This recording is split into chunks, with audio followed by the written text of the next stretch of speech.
जय हिंद दोस्तों, welcome to army super classes. This is Aryan Shukla. दोस्तों, आज की क्लास में हम हिस्ट्री का प्रैक्टिस सेट सॉल्व करेंगे। इसमें 25 क्वेश्चन होंगे। ये क्वेश्चन टॉप के होंगे, इंपॉर्टेंट क्वेश्चन है। कुछ ऐसे क्वेश्चन है इस क्लास में जो पुलिस कांस्टेबल की परीक्षाओं में कई बार पूछे गए। क्लास को ध्यान से देखिएगा। जो क्वेश्चन समझ में ना आए उसे कॉपी में नोट डाउन कीजिए, और जो एक्स्ट्रा फैक्ट बताए जाते हैं उसे भी ध्यान से सुनिए, क्योंकि उनसे भी एग्जाम में क्वेश्चन पूछे जा सकते हैं। डेली आपकी क्लासेस होती हैं स्पेशल पुलिस कांस्टेबल 2023 के लिए, तो डेली सभी लोग सभी क्लासेस को ज्वाइन कीजिएगा। एंड क्लास के अंत में अपना स्कोर ज़रूर बताइए कि आपके कितने क्वेश्चन राइट निकले। सबसे पहले क्लास को लाइक करिए, शेयर करिए। चैनल पर नए हैं तो चैनल को सब्सक्राइब कीजिएगा, बेल आइकन को प्रेस कीजिए ताकि सभी नोटिफिकेशन आप तक पहुंच सकें। चलिए शुरू करते हैं आज की क्लास। नंबर फर्स्ट के लिए आंसर करिए। अच्छा क्वेश्चन है दोस्तों, सुभाष चंद्र बोस ने भारतीय राष्ट्रीय कांग्रेस से निकलने के बाद किस पार्टी की स्थापना की थी? आपको बताना है नेताजी सुभाष चंद्र बोस ने भारतीय राष्ट्रीय कांग्रेस से निकलने के बाद किस पार्टी की स्थापना की थी। Option number A Indian National Army, option number B Republican Party, option number C Forward Bloc, या option number D Socialist Party. आपको बताना है सुभाष चंद्र बोस ने भारतीय राष्ट्रीय कांग्रेस से निकलने के बाद किस पार्टी की स्थापना की थी। आंसर करिएगा। क्वेश्चन नंबर फर्स्ट के लिए इंपॉर्टेंट क्वेश्चन है दोस्तों। आंसर देते समय क्वेश्चन नंबर जरूर डालिएगा। इसका राइट आंसर होगा option number C Forward Bloc की। Yes, option number C correct answer है। नेताजी सुभाष चंद्र बोस ने भारतीय राष्ट्रीय कांग्रेस से निकलने के बाद फॉरवर्ड ब्लॉक की स्थापना की थी, इसलिए option number C correct answer होगा। एक क्वेश्चन आपके एग्जाम में पूछा गया था कि फॉरवर्ड ब्लॉक की स्थापना सुभाष चंद्र बोस ने कब की थी, तो आप लोग याद रखिएगा 1939 में। सभी लोग याद रखिए, ये क्वेश्चन आपके एग्जाम में पूछा हुआ क्वेश्चन है। क्वेश्चन नंबर फर्स्ट का option number C correct answer होगा। आगे बढ़ते हैं। अब आंसर करिए क्वेश्चन नंबर 2 के लिए। क्वेश्चन है दोस्तों, जो चित्रकला के शत्रु हैं मैं उनका शत्रु हूँ, किस मुगल शासक ने कहा था? आपको बताना है जो चित्रकला के शत्रु हैं मैं उनका शत्रु हूँ, ये किस मुगल शासक ने कहा था? ऑप्शन नंबर ए अकबर ने, ऑप्शन नंबर बी जहांगीर ने, ऑप्शन नंबर सी शाहजहां ने, या ऑप्शन नंबर डी औरंगजेब ने। क्वेश्चन नंबर 2 के लिए आंसर करिए। आंसर देते समय क्वेश्चन नंबर जरूर डालिएगा। इसका right answer option number B होगा Jahangir. Yes, option number B correct answer है दोस्तों। जहांगीर ने कहा था जो चित्रकला के शत्रु हैं मैं उनका शत्रु हूँ, इसलिए option number B correct answer होगा। अगला क्वेश्चन देखते हैं। अब आंसर करिए क्वेश्चन नंबर 3 के लिए। यह भी इंपॉर्टेंट क्वेश्चन है, अच्छा क्वेश्चन है। यह भी क्वेश्चन आपके एग्जाम में कई बार इसी प्रकार से पूछा हुआ क्वेश्चन है। आपको बताना है रामकृष्ण मिशन की स्थापना किसने की थी? बताइएगा, रामकृष्ण मिशन की स्थापना किसने की थी? ऑप्शंस दिए गए हैं, पहले आप लोग ध्यान से ऑप्शन पढ़ लीजिएगा, उसके बाद ही आंसर करिए। तो का मत लगाइए। Very good. आपको बताना है रामकृष्ण मिशन की स्थापना किसने की थी? दोस्तों, इसका राइट आंसर होगा ऑप्शन नंबर ए स्वामी विवेकानंद ने। Yes, option number A correct answer है। रामकृष्ण मिशन की स्थापना स्वामी विवेकानंद ने की थी, इसलिए option number A correct answer होगा। कब की थी दोस्तों? 1897 में की थी, 1897 में की थी। आप लोग याद रखिएगा, ऐसे भी क्वेश्चन पूछ लेते हैं। स्वामी विवेकानंद ने रामकृष्ण मिशन की स्थापना कब की थी? तो आप लोग याद रखिएगा 1897 में। रामकृष्ण परमहंस ये दोस्तों स्वामी विवेकानंद के गुरु थे। आगे बढ़ते हैं। अब आंसर करिए क्वेश्चन नंबर 4 के लिए। ये भी अच्छा क्वेश्चन है, इंपॉर्टेंट है, आपके एग्जाम में पूछा हुआ क्वेश्चन है। आपको बताना है स्वराज पार्टी की स्थापना किस सन में हुई थी? बताइएगा, स्वराज पार्टी की स्थापना किस सन में हुई थी? ऑप्शन दिए गए हैं। गुड दोस्तों, आपके एग्जाम में इसी प्रकार के हिस्ट्री क्वेश्चन पूछे जाते हैं, इसलिए आप लोग ध्यान से क्लास को देखिएगा। देखिए, जीके में हिस्ट्री के इसी प्रकार के क्वेश्चन पूछे जाते हैं। कुछ इसमें ऐसे क्वेश्चन भी हैं जो आपके एग्जाम में कई बार पूछे गए हैं। गुड, आपको अभी आंसर देना है स्वराज पार्टी की स्थापना किस सन में की गई थी। चलिए सभी लोग आंसर करिएगा। इसका right answer option number D होगा 1923 में। Yes, option number D correct answer है दोस्तों। 1923 में स्वराज पार्टी की स्थापना की गई थी, इसलिए option number D correct answer होगा। अब आपसे एग्जाम में क्वेश्चन पूछ सकते हैं कि स्वराज पार्टी की स्थापना किसने की थी, तो आप लोग याद रखिएगा CR दास ने और दोस्तों मोतीलाल नेहरू ने मिलकर स्वराज पार्टी की स्थापना की थी 1923 में। चलिए क्वेश्चन नंबर 4 का option number D correct answer होगा। आगे बढ़ते हैं। अब आंसर करिए क्वेश्चन नंबर 5 के लिए। यह भी अच्छा क्वेश्चन है। आपको बताना है पाल वंश का संस्थापक कौन था, बताइएगा। पाल वंश का संस्थापक कौन था? Option number A Gopal, option number B Dharmapal, option number C Devapal या ऑप्शन नंबर डी इनमें से कोई नहीं, नन ऑफ दीज। आपको बताना है पाल वंश का संस्थापक कौन था। Very good, right answer option number A होगा Gopal. Yes, option number A correct answer है दोस्तों। पाल वंश का संस्थापक गोपाल था, इसलिए option number A correct answer होगा। एक क्वेश्चन एग्जाम में पूछा जाता है कि विक्रमशिला विश्वविद्यालय की स्थापना किसने की थी?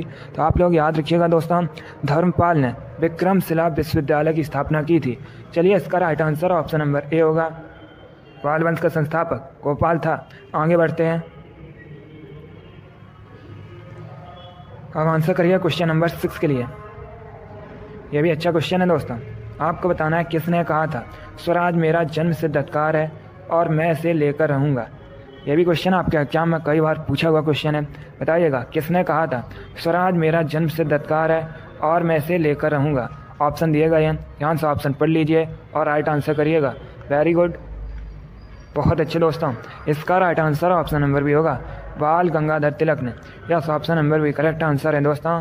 बाल गंगाधर तिलक ने कहा था स्वराज मेरा जन्म सिद्ध अधिकार है और मैं इसे लेकर रहूँगा, इसलिए ऑप्शन नंबर भी करेक्ट आंसर होगा। बाल गंगाधर तिलक को दोस्तों लोकमान की उपाधि से भी सम्मानित किया गया है। आगे बढ़ते हैं। क्वेश्चन नंबर 7 के लिए आंसर करिए। थोड़ा सा कठिन क्वेश्चन है, बट आप लोग आंसर देने की कोशिश कीजिएगा। आपको बताना है प्राचीन सिक्कों पर वीणा बजाते हुए दिखाया गया हिंदू राजा कौन था। आपको बताना है प्राचीन सिक्कों पर वीणा बजाते हुए दिखाया गया हिंदू राजा कौन था। Option number A Vikramaditya, option number B Samudragupta, option number C Harshavardhan या option number D Chandragupta Maurya. चलिए, सभी लोग क्वेश्चन नंबर 7 के लिए आंसर करिएगा। आपको बताना है प्राचीन सिक्कों पर वीणा बजाते हुए दिखाया गया हिंदू राजा कौन था। वेरी गुड, इसका राइट आंसर ऑप्शन नंबर भी होगा समुद्रगुप्त। यस, ऑप्शन नंबर भी करेक्ट आंसर है दोस्तों। प्राचीन सिक्कों पर वीणा बजाते हुए दिखाया गया हिंदू राजा समुद्रगुप्त था, इसलिए ऑप्शन नंबर भी करेक्ट आंसर होगा। आगे बढ़ते हैं। अब क्वेश्चन नंबर 8 के लिए आंसर करिएगा। क्वेश्चन है दोस्तों साइमन कमीशन का भारत आगमन किस वर्ष हुआ था। आपको बताना है ये जो साइमन कमीशन था इसका भारत आगमन किस वर्ष हुआ था। चलिए, क्वेश्चन नंबर 8 के लिए आंसर करिएगा।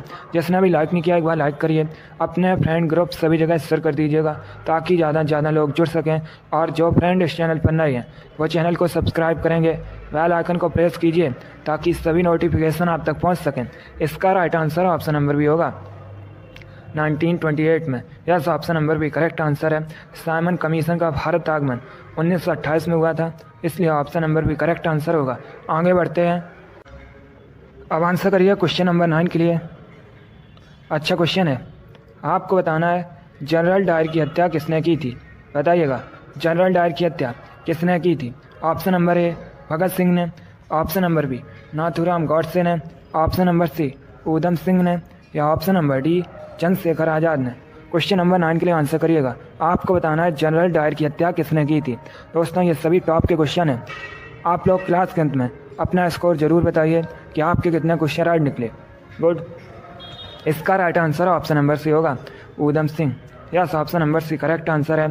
जनरल डायर की हत्या ऊधम सिंह ने की थी, इसलिए option number C correct answer होगा। आगे बढ़ते हैं। क्वेश्चन नंबर 10 के लिए आंसर करिए। यह भी अच्छा क्वेश्चन है। आपको बताना है निम्नलिखित में से भारत का सबसे पुराना स्मारक कौन सा है। ये 4 ऑप्शन दिए गए। Option number A Qutub Minar, option number B Taj Mahal, option number C Khajuraho या ऑप्शन नंबर डी अजंता की गुफाएं। आपको बताना है निम्न में से भारत का सबसे पुराना स्मारक कौन सा है। चलिए, क्वेश्चन नंबर 10 के लिए आंसर करिएगा। वेरी गुड, इसका right answer option number D होगा अजंता की गुफाएं। Yes, option number D correct answer है दोस्तों। इनमें से भारत का सबसे पुराना स्मारक अजंता की गुफाएं हैं, इसलिए option number D correct answer होगा। अब आपसे एग्जाम में क्वेश्चन और पूछा जा सकता है कि अजंता की गुफाएं ये कहाँ स्थित हैं। तो ये दोस्तों महाराष्ट्र में स्थित हैं। आगे बढ़ते हैं। क्वेश्चन नंबर 11 के लिए आंसर करिए। क्वेश्चन है दोस्तों जहांगीर के निर्देश पर किसने अबुल फजल की हत्या कर दी थी। आपको बताना है किसने दोस्तों जहांगीर के निर्देश पर अबुल फजल की हत्या कर दी थी। आंसर करिए क्वेश्चन नंबर 11 के लिए। अच्छा क्वेश्चन है, गुड। इसका right answer option number A होगा, वीर सिंह बुंदेला ने। Yes, option number A correct answer है दोस्तों। जहांगीर के निर्देश पर वीर सिंह बुंदेला ने अबुल फजल की हत्या कर दी थी, इसलिए option number A correct answer होगा। आगे बढ़ते हैं, क्वेश्चन नंबर 12 के लिए आंसर करिए। ये क्वेश्चन आपके एग्जाम में पूछा हुआ क्वेश्चन है। आपको बताना है मुग़ल काल की राज की भाषा क्या थी, बताइएगा। मुग़ल काल की राज की भाषा क्या थी? ए उर्दू, बी फारसी, सी तुर्की या डी अरबी। आपको क्वेश्चन नंबर 12 के लिए आंसर करना है। आपको बताना है मुग़ल काल की राज की भाषा क्या थी। Good, right answer option number B होगा, Farsi. Yes, option number B correct answer है दोस्तों। मुग़ल काल की राज की भाषा फारसी थी, इसलिए option number B correct answer होगा। अगला क्वेश्चन देखते हैं।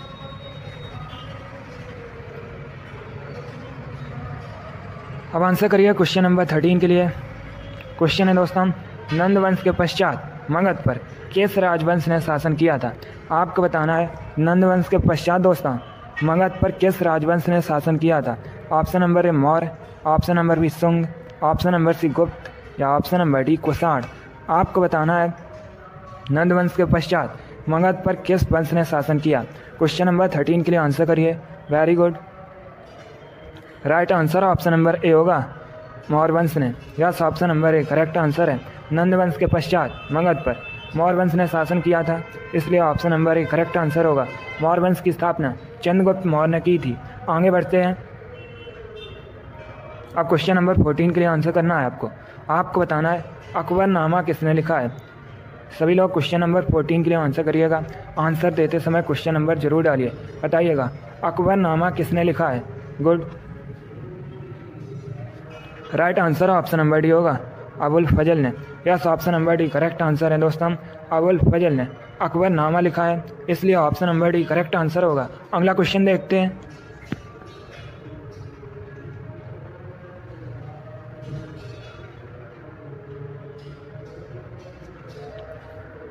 अब क्वेश्चन नंबर 15 के लिए आंसर करिएगा। सभी लोग पहले ध्यान से क्वेश्चन पढ़िए, उसके बाद ही आंसर दीजिए। Very good. क्वेश्चन है दोस्तों, भक्त तुकाराम कौन से मुगल सम्राट के समकालीन थे? आपको बताना है भक्त तुकाराम कौन से मुगल सम्राट के समकालीन थे। क्वेश्चन नंबर 15 के लिए आंसर करिए। वेरी गुड, इसका right answer option number C होगा, जहांगीर के। Yes, option number C correct answer है दोस्तों। अब आंसर करिए क्वेश्चन नंबर 16 के लिए। ये मोस्ट इंपॉर्टेंट क्वेश्चन है, क्योंकि ये क्वेश्चन आपके एग्जाम में कई बार इसी प्रकार से पूछा हुआ क्वेश्चन है। आपको बताना है किसने कहा था तुम मुझे खून दो मैं तुम्हें आज़ादी दूंगा। बताइएगा किसने कहा था तुम मुझे खून दो मैं तुम्हें आज़ादी दूंगा। Option number A Bhagat Singh ने, option number B Chandrashekhar Azad ने, option number C Aurobindo Ghosh ने या option number D Subhash Chandra Bose ने। चलिए क्वेश्चन नंबर 16 के लिए आंसर करिएगा। बताइएगा किसने कहा था तुम मुझे खून दो मैं तुम्हें आज़ादी दूंगा। अच्छा क्वेश्चन है, इंपॉर्टेंट है, कई बार आपके एग्जाम में पूछा हुआ क्वेश्चन है, आगे भी पूछा जा सकता है। इसका right answer option number D होगा, सुभाष चंद्र बोस ने। Yes, option number D correct answer है दोस्तों। सुभाष चंद्र बोस ने कहा था तुम मुझे खून दो मैं तुम्हें आज़ादी दूंगा, इसलिए option number D correct answer होगा। आगे बढ़ते हैं, क्वेश्चन नंबर 17 के लिए आंसर करिएगा। क्वेश्चन है दोस्तों, महाराष्ट्र में शिवाजी उत्सव एवं गणेश चतुर्थी किसने शुरू कराया था? आपको बताना है महाराष्ट्र में शिवाजी उत्सव एवं गणेश चतुर्थी किसने शुरू कराया था। सभी लोग क्वेश्चन नंबर 17 के लिए आंसर करिएगा। वेरी गुड, ये सभी इंपॉर्टेंट क्वेश्चन है।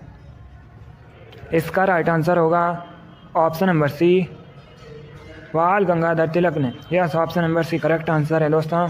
महाराष्ट्र में शिवाजी उत्सव और गणेश चतुर्थी बाल गंगाधर तिलक जी ने शुरू कराया था, इसलिए option number C correct answer होगा। आगे बढ़ते हैं, अब क्वेश्चन नंबर 18 के लिए आंसर करिए।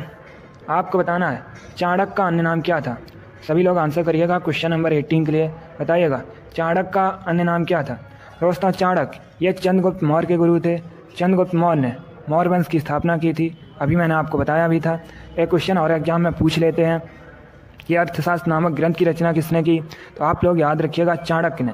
इसका right answer option number B होगा, Vishnugupta. Yes, option number B correct answer है। चाणक्य का अन्य नाम विष्णुगुप्त है, इसलिए option number B correct answer है। और दोस्तों कौटिल्य भी चाणक्य का ही नाम है। चलिए क्वेश्चन नंबर 18 का option number B correct answer होगा। आगे बढ़ते हैं। क्वेश्चन नंबर 19 के लिए आंसर करिएगा। आपको बताना है लोधी वंश की स्थापना किसने की थी, बताइएगा। लोधी वंश की स्थापना किसने की थी? ए बहलोल लोधी ने, बी सिकंदर लोधी ने, सी इब्राहिम लोधी ने, या डी इनमें से कोई नहीं, नन ऑफ दीज। आपको बताना है लोधी वंश की स्थापना किसने की थी। Right answer option number A होगा, बहलोल लोधी ने। Yes, option number A correct answer है। दोस्तों लोधी वंश बहलोल लोधी ने की थी, इसलिए option number A correct answer है। एक क्वेश्चन आपके एग्जाम में पूछा गया था, लोधी वंश का अंतिम शासक कौन था? तो याद रखिएगा दोस्तों, इब्राहिम लोधी लोधी वंश का अंतिम शासक था। क्वेश्चन नंबर 19 का option number A correct answer है। लोधी वंश की स्थापना बहलोल लोधी ने की थी। अगला क्वेश्चन देखते हैं। अब क्वेश्चन नंबर 20 के लिए आंसर करिए। क्वेश्चन है, प्राचीन भारत का प्रसिद्ध शासक कौन था जिसने अपने जीवन के अंतिम दिनों में जैन धर्म अपनाया था? आपको बताना है प्राचीन भारत का प्रसिद्ध शासक कौन था जिसने दोस्तों अपने जीवन के अंतिम दिनों में जैन धर्म अपना लिया था। ऑप्शन दिए गए, option number A Samudragupta, option number B Bindusara, option number C Chandragupta, या option number D Ashoka. Question number 20 के लिए आंसर करिएगा। गुड, इसका right answer option number C होगा, Chandragupta. Yes, option number C correct answer है। दोस्तों चंद्रगुप्त ने अपने जीवन के अंतिम दिनों में जैन धर्म अपना लिया था, इसलिए option number C correct answer होगा। आगे बढ़ते हैं। क्वेश्चन नंबर 21 के लिए आंसर करिए। अब आपको बताना है सेल्यूकस निकेटर को किसने पराजित किया था, बताइएगा। सेल्यूकस निकेटर को किसने पराजित किया था? ए अशोक ने, बी चंद्रगुप्त मौर्य ने, सी बिंदुसार ने, या डी अजातशत्रु ने। आपको बताना है सेल्यूकस निकेटर को किसने पराजित किया था। Good, right answer option number B होगा, चंद्रगुप्त मौर्य ने। Yes, option number B correct answer है। चंद्रगुप्त मौर्य ने सेल्यूकस निकेटर को पराजित किया था, इसलिए option number B correct answer है। आगे बढ़ते हैं। क्वेश्चन नंबर 22 के लिए आंसर करिए। अब आपको बताना है चोल वंश की स्थापना किसने की थी, बताइएगा। चोल वंश का संस्थापक कौन था? गुड, आपको बताना है चोल वंश की स्थापना किसने की थी। राइट आंसर होगा option number C Vijayalaya. Yes, option number C correct answer है। विजयालय ने चोल वंश की स्थापना की थी, इसलिए option number C correct answer है। अभी मैंने आपको बताया था चंद्रगुप्त मौर्य ने मौर्य वंश की स्थापना की थी। एक क्वेश्चन आपके एग्जाम में पूछा गया था कि गुप्त वंश की स्थापना किसने की थी, तो याद रखिएगा ऑप्शन नंबर बी श्रीगुप्त ने गुप्त वंश की स्थापना की थी। क्वेश्चन नंबर 22 का option number C correct answer है। चोल वंश की स्थापना विजयालय ने की थी। आगे बढ़ते हैं। अब आंसर करिएगा दोस्तों क्वेश्चन नंबर 23 के लिए। क्वेश्चन है शिवाजी के आध्यात्मिक गुरु कौन थे? आपको बताना है शिवाजी के आध्यात्मिक गुरु कौन थे। क्वेश्चन नंबर 23 के लिए आंसर करिए। वेरी गुड, राइट आंसर होगा option number A Ramdas. Yes, option number A correct answer है, रामदास। ये दोस्तों शिवाजी के आध्यात्मिक गुरु थे। आगे बढ़ते हैं। क्वेश्चन नंबर 24 के लिए आंसर करिए। यह भी क्वेश्चन वैसे एग्जाम में पूछा हुआ क्वेश्चन है, बताइएगा। बारदौली सत्याग्रह का नेतृत्व किसने किया था? आपको बताना है बारदौली सत्याग्रह का नेतृत्व किसने किया था। वैसे एग्जाम में क्वेश्चन पूछ लेते हैं कि बारदौली सत्याग्रह ये कब हुआ था दोस्तों, तो ये हुआ था 1928 में। अब आपको बताना है इसका नेतृत्व किसने किया था। Very good, right answer option number C होगा, वल्लभ भाई पटेल ने। Yes, option number C correct answer है। बारदौली सत्याग्रह का नेतृत्व सरदार वल्लभ भाई पटेल ने किया था, इसलिए option number C correct answer है। एक क्वेश्चन आपके एग्जाम में पूछा गया था फूदान आंदोलन के नेतृत्व किसने किया था, तो याद रखिएगा विनोबा भावे ने दोस्तों फूदान आंदोलन का नेतृत्व किया था। यह क्वेश्चन आपके एग्जाम में पूछा हुआ क्वेश्चन है। क्वेश्चन नंबर 24 का option number C correct answer है। बारदौली सत्याग्रह का नेतृत्व सरदार वल्लभ भाई पटेल ने किया था। बारदौली सत्याग्रह 1928 में हुआ था। आगे बढ़ते हैं। क्वेश्चन नंबर 25 आपके सामने है। आज का लास्ट क्वेश्चन है, आपको बताना है दंती दुर्ग किस वंश का संस्थापक था, बताइएगा। दंती दुर्ग ये दोस्तों किस वंश के संस्थापक थे। ऑप्शन दिए गए हैं, ध्यान से ऑप्शन पढ़ लीजिए। ऑप्शन इस प्रकार है, ऑप्शन नंबर ए चोल वंश, ऑप्शन नंबर बी सोलंकी वंश, ऑप्शन नंबर सी राष्ट्रकूट वंश, या option number D none of these, इनमें से कोई नहीं।